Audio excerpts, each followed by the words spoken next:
j'espère que ma prochaine entreprise mettra en place ce genre d'initiative parce que c'est nécessaire. Le stress au travail, on connaît tous ça.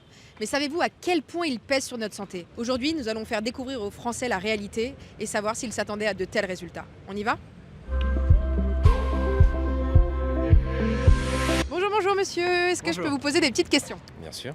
Alors selon vous, quel est le pourcentage d'actifs qui ressentent une charge mentale élevée au travail? Ça doit être énorme. Waouh. Je dirais en pourcentage, allez, 45%. 65, 65. C'est plus? Non, plus de la moitié. 71%, bravo. Je trouve que c'est énorme comme chiffre. Moi, j'aurais pensé 100%. Madame, est-ce que je peux vous poser une petite question? Oui, tout à fait. Alors à votre avis, est-ce que ce sont plus les femmes ou les hommes qui sont plus susceptibles de souffrir d'anxiété liée au stress au travail? Je vois pas pourquoi il y aurait de différence en fait. Donc autant. Je suis un peu divisée parce que les hommes ont quand même tendance à pas trop s'exprimer. Mais malheureusement les deux. Et si jamais vous devez en choisir qu'un?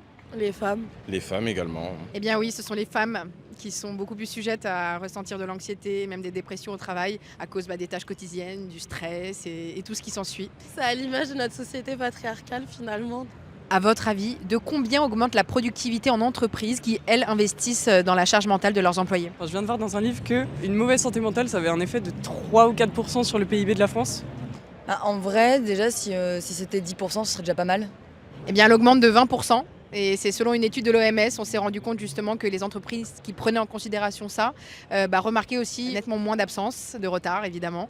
Donc finalement, est-ce qu'on passerait pas un petit message?